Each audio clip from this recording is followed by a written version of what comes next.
Olá, tudo bom? Espero que você esteja bem. Que Deus abençoe você, sua casa, sua família, seu trabalho, que nesses tempos difíceis que nós estamos vivendo, que a paz de Deus, que excede todo entendimento, esteja reinando no seu coração, na sua vida. É isso que eu desejo para você. Eu estou com a minha Bíblia no Salmo 85, no versículo de número 10. Ele diz assim, o versículo de número 10. A misericórdia e a verdade se encontraram, a justiça e a paz se beijaram. E eu quero falar um pouco sobre isto. Eu quero falar, na verdade, especificamente com esse tema, o maior beijo da história. A justiça e a paz se beijaram. Eu vou ler de novo o versículo e talvez numa lida rápida a gente não consegue entender e perceber a importância, o valor desta profecia, deste versículo. E nós que estamos vivendo nesse tempo, que a Bíblia chama de os últimos dias, ou finais dos tempos, como queiram, nós devemos estar muito atentos a esta profecia, a esse beijo, que diz aqui no versículo de número 10, do Salmo 85. A misericórdia e a verdade se encontraram, a justiça e a paz se beijaram. Parece poético, e é poético, você compreende? Mas é uma palavra, é uma profecia, é uma promessa, repito eu, muito importante. Este será o maior e o mais importante beijo da história. Beijos fazem parte de nossas vidas. E em toda a Bíblia está repleta, estão registrados muitos beijos. Como, por exemplo, na Bíblia nós encontramos o beijo fraternal. Na Bíblia nós encontramos o beijo do perdão. Na Bíblia encontramos o beijo da hipocrisia. Na Bíblia e tem o beijo da morte. Tem também o beijo da idolatria, o beijo da traição, que você lembra o que eu estou dizendo, e etc.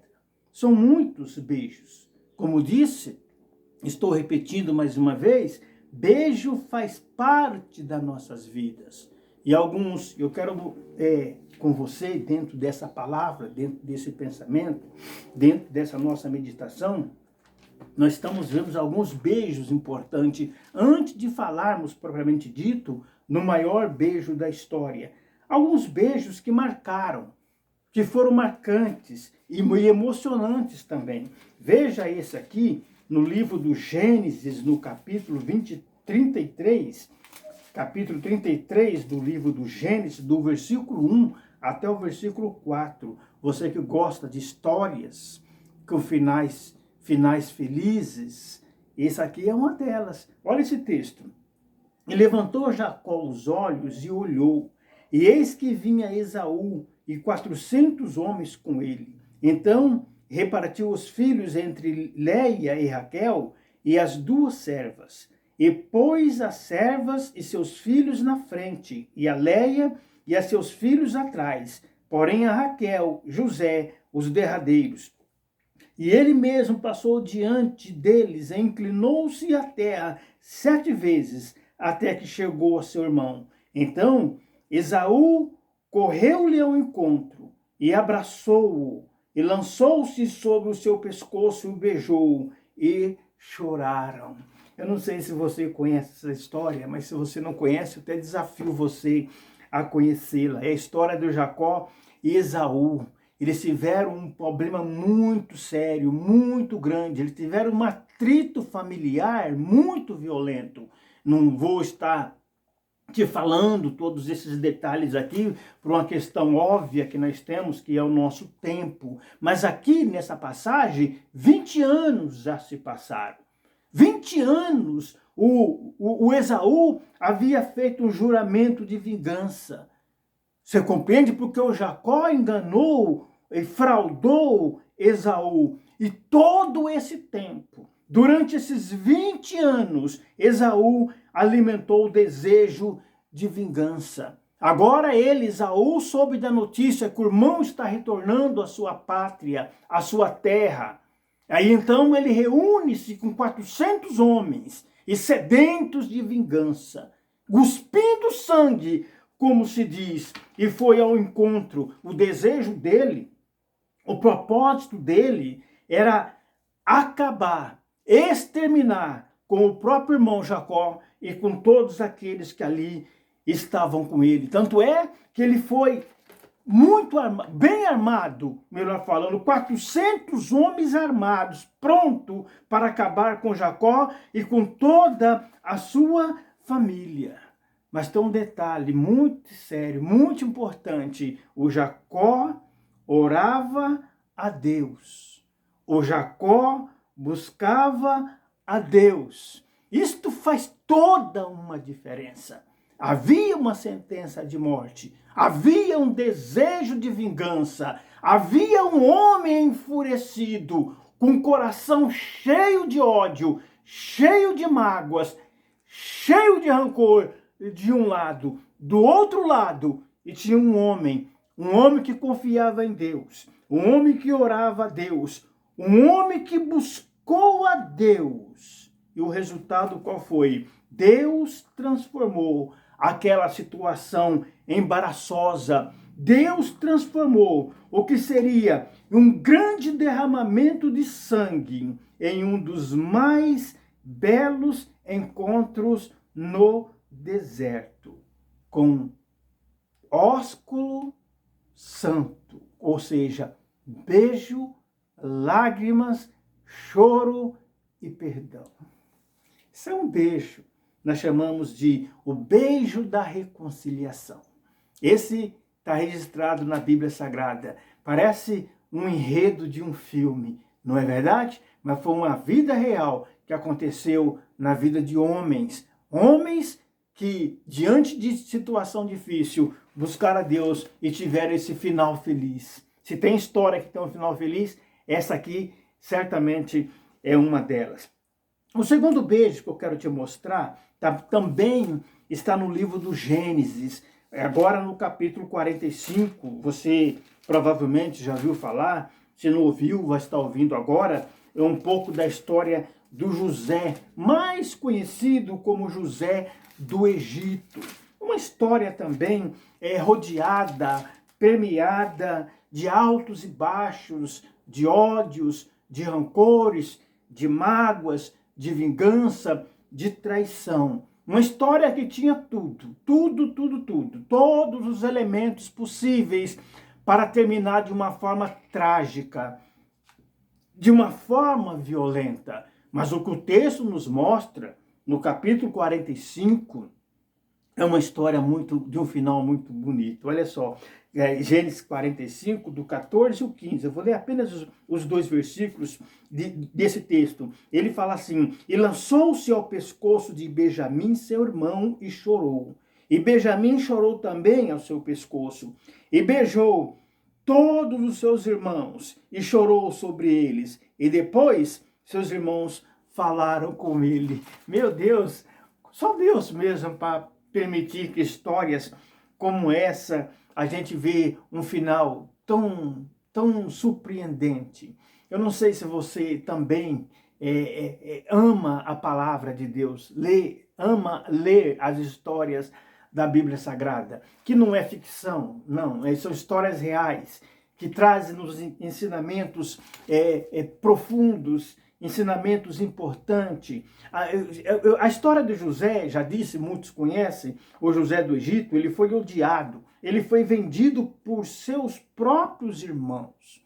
Ser odiado, ser traído, ser vendido por alguém desconhecido já causa muita dor, muito dano, muito sofrimento. Imagine acontecer tudo isso e os culpados serem os próprios irmãos. Os próprios, aqueles que normalmente deveria proteger. Porque, na verdade, nós protegemos os nossos irmãos, nossa família, nossos entes queridos. Mas no caso de José, não. José viveu esse drama. José viveu esse grande drama na vida dele. José era um jovem sonhador. E ele sai desse contexto de sonhador, cheio de sonhos, adolescente, cheio de sonhos, cheio de planos, cheio de objetivos, e vai ser escravo no Egito. Sofreu lá no Egito todo tipo de humilhação, que foi, repito, proporcionado o começo, o início, os seus próprios irmãos. Agora, o José, ele de sonhador, ele sai da casa dos pais. E você sabe tanto quanto eu, quando a pessoa é adolescente, é onde ele precisa dos pais, da família. Aí ele é arrancado do seio da sua família. Os irmãos, a princípio, queriam matá-lo, mas alguém interviu lá e decidiram deixá-lo vivo. Mas lançaram numa cisterna. Veja, da casa do pai a uma cisterna. Não vou narrar detalhes, mas cisterna é assustador. Cisterna já é um lugar triste, solitário, lá no fundo, no meio daquele lama, no meio daquela água, provavelmente uma água já podre. José ali, preso naquela cisterna. Quando José é tirado da cisterna, muito provavelmente, ele pensando, pronto, acabou meu sofrimento, acabou minha dor, vou voltar para casa do meu pai. Lê do engano, foi colocado em um mercado de escravo. Humilhação, lá eles olham dente, lá eles olham partes íntimas, lá ele deixa a pessoa nu, vendida como uma mercadoria, como um animal, para trabalho pesado naquela época. José então foi adquirido, foi comprado e foi trabalhar de escravo na casa de Faraó. Ora, já melhorou. Se não era tudo que ele queria, pelo menos ele era um escravo livre. O que era um escravo livre? Ele trabalhava dentro da casa do homem. Podemos entender que ele comia bem, que ele dormia bem, levando em consideração toda aquela situação. Ele estava num certo conforto, mas você conhece a história. Se não conhece o desafio, você ia ler na Bíblia. Mais uma vez traído, agora pela mulher, acusado injustamente de assédio sexual. Um crime grave, hediondo, desde aquela época e até hoje. Agora ele sai de escravo livre e vai para ser escravo preso. Agora está na masmorra, agora está na prisão. Todo tipo de humilhação possível. Você sabe que prisão hoje, século 21, ninguém quer ir. Imagina naquela época, onde a pessoa não tinha direito. O único direito que a pessoa tinha era não ter direito. Pois José ali estava. Agora aqui, nós encontramos um quadro totalmente inverso, totalmente diferente. José agora, ele é governador do Egito. José agora é o homem todo-poderoso do Egito. É o segundo homem mais poderoso de todo o Egito. Opa, agora é hora da vingança. Os seus irmãos aparecem lá no Egito. José tem a faca e o queijo na mão, como diriam alguns. Agora vocês me pagam. Vai pagar todo o mal que você me fez. José agora tinha todas as oportunidades de maltratar os culpados pela sua dor, pelo seu sofrimento, mas ao encontrar os irmãos, ao invés de vingança, de maltratá-los por toda a maldade que fizeram no passado, trocou por beijos e abraços. Isso aqui nós chamamos de o beijo do perdão. A vingança transformou-se em perdão. Olha esse texto. Eu vou ler de novo. Eu já li agora há pouco e vou estar lendo o versículo 14 e versículo 15 do Gênesis 45, que é onde nós estamos traindo a história do José. 14 diz assim: lançou-se ao pescoço de Benjamim, seu irmão, e chorou. Benjamim chorou também ao seu pescoço. Beijou todos os seus irmãos e chorou sobre eles. E depois seus irmãos falaram com ele. Esse choro, esse abraço, essa alegria, esse beijo ecoou por todo o Egito. O beijo do perdão. Tem mais um beijo que eu quero mostrar para você. Esse aqui está em Atos dos Apóstolos, no capítulo de número 20. Esse texto aqui, ele narra uma das passagens do apóstolo Paulo. Capítulo 20 de Atos dos Apóstolos. Lembra que nós estamos falando do maior beijo da história. E nós vamos chegar nele daqui a pouco. Diz assim, Atos capítulo 20, versículo de número 34. Diz o texto, o verso de número 37, melhor falando. Levantou-se um grande pranto entre todos e lançaram-se ao pescoço de Paulo e o beijaram. Essa aqui é a história do apóstolo Paulo. Você deve conhecer. Se você não conhece, também te desafio a ler as Escrituras Sagradas no Novo Testamento.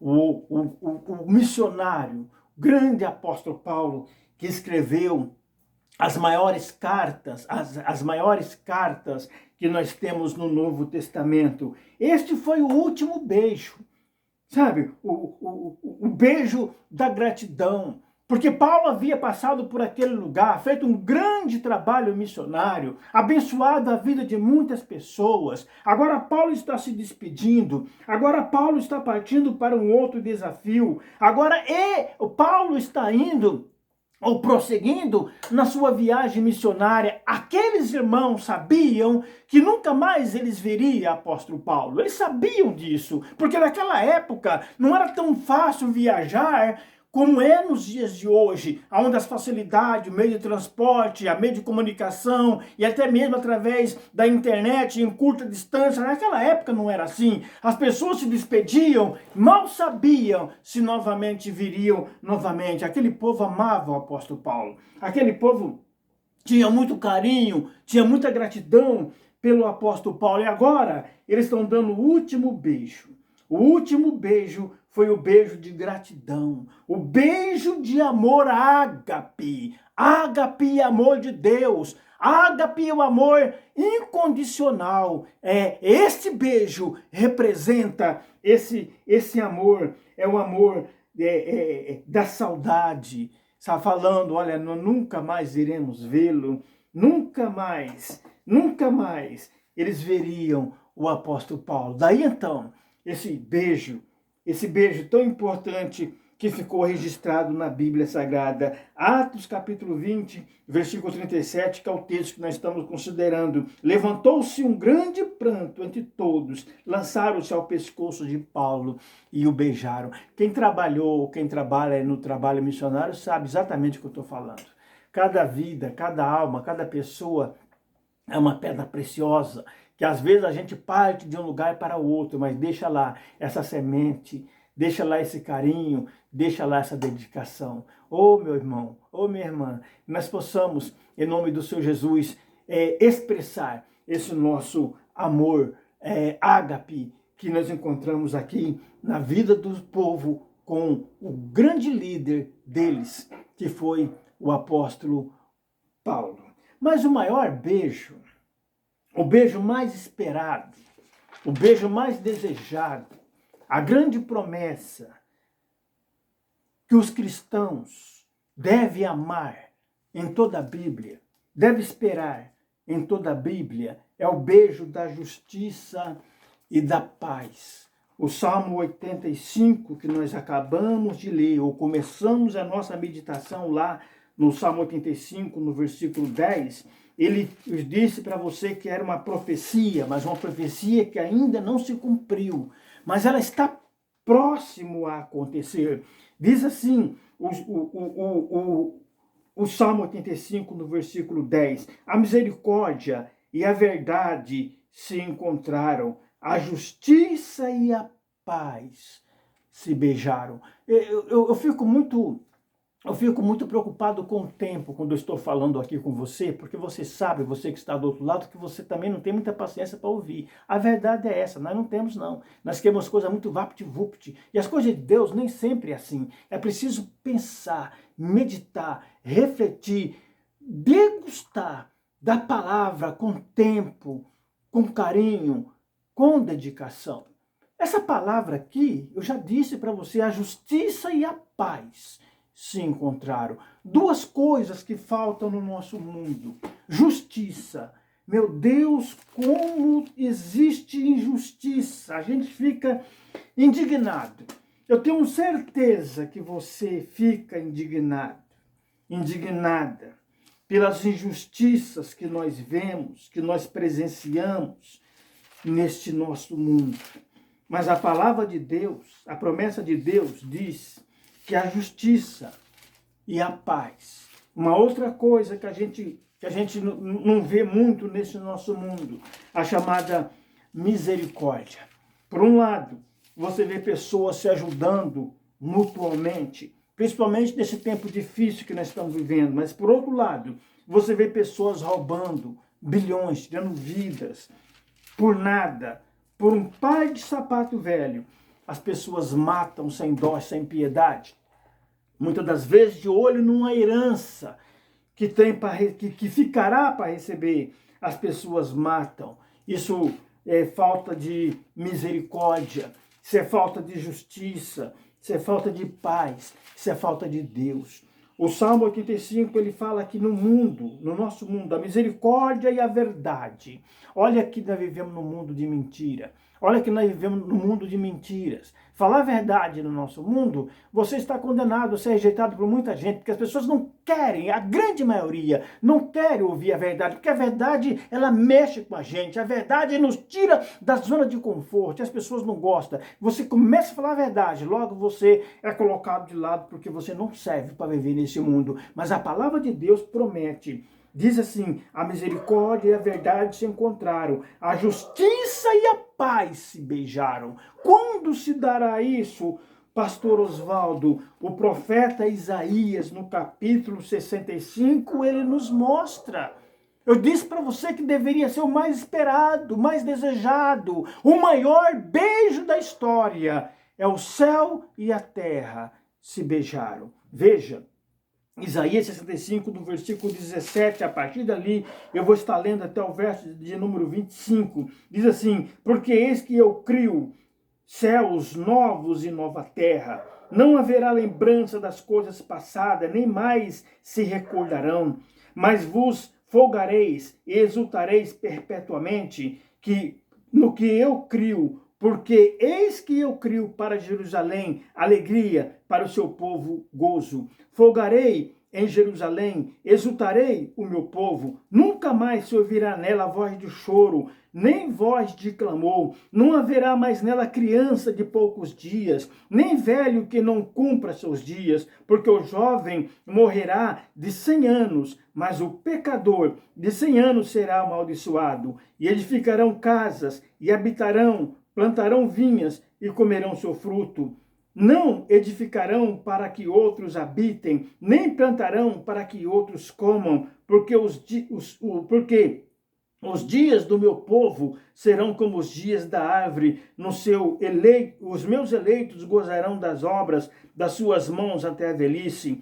Não trabalharão debalde, nem terão filhos para a perturbação, porque são sementes dos benditos do Senhor, dos seus descendentes com eles. E será que antes que clamem, eu responderei? Estando eles ainda falando, eu os ouvirei. O lobo e o cordeiro se apacentarão juntos, o leão comerá palha como boi, e o pó será comida da serpente. Não farão mal, nem dano algum, nem todo o meu santo nome, diz o Senhor. Eu já falei para você, o tempo não é hábil. O tempo, ele nos tira a preciosidade de entender melhor a palavra do Senhor. Mas Deus promete nesse tempo, Deus promete aqui nesta terra, uma terra diferente de tudo isso que nós estamos vendo. Talvez você, como eu, fique indignado, tanta injustiça, tantas tragédias, tanta catástrofe naturais, causadas pelos homens também, quantas violências, quantas mortes, quantas crianças, jovens, adolescentes perdendo as suas vidas, se levantando contra a sua própria família. Mas a promessa de Deus, a palavra de Deus diz que a justiça e a paz se beijaram, o céu e a terra se beijaram. Deus prometeu novo céu, nova terra, aqui dessa terra.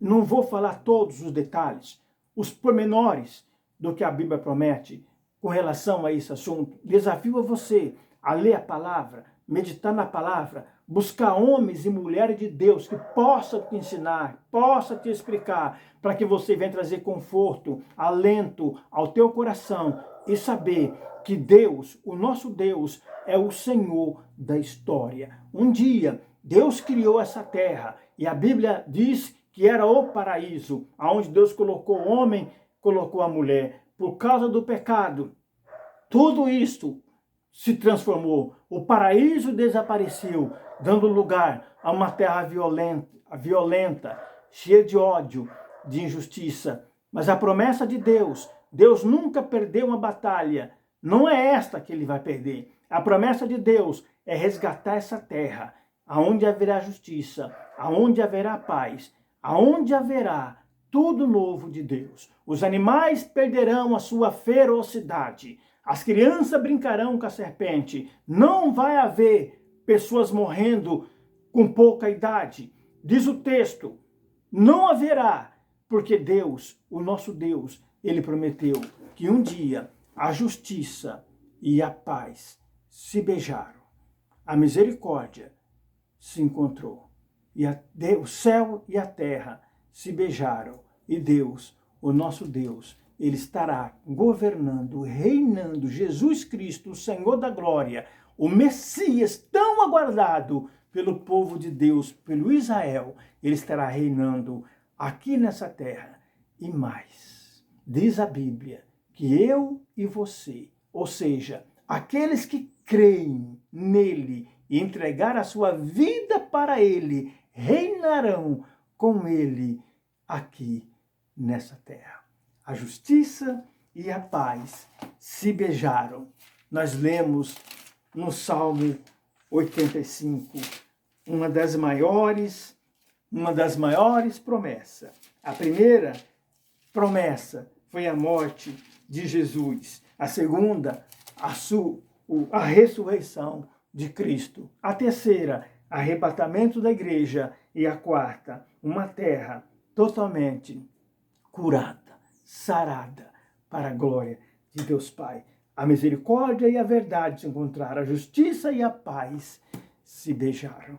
Que Deus te abençoe. Isso nós chamamos de a justiça e a paz. É o sorriso de Deus. Essa esperança tem que estar em nossos corações. Eu vou só finalizar, eu sei que o tempo já passou. Já disse para você que isso aqui é para quem gosta de meditar. Não é para aqueles que querem uma aventurinha, não. Medite na palavra. Leia lá, continua meditando e você verá o quanto ela vai te edificar. Lucas capítulo 21, eu vou encerrar nele. Eu vou até ler rápido, sem comentários, porque ali farei meu encerramento. Lucas 21, versículo 33. Diz assim, o verso de número 33. Passarás os céus e a terra, mas as minhas palavras não passarão. Pensa nisso e que Deus te abençoe. Querido Deus, amado Pai, muito obrigado. Essas verdades reveladas ao meu coração, aos nossos corações, que nós possamos aguardar, esperar, confiante, sabendo que o Senhor há de cumprir a tua palavra. O mundo passa por uma turbulência, mas sabemos que o Senhor, o nosso Deus, está no controle, na direção, no comando. O Senhor é o Senhor da história. Nós oramos agradecidos em nome de Jesus. Deus abençoe e até uma próxima, querendo Deus.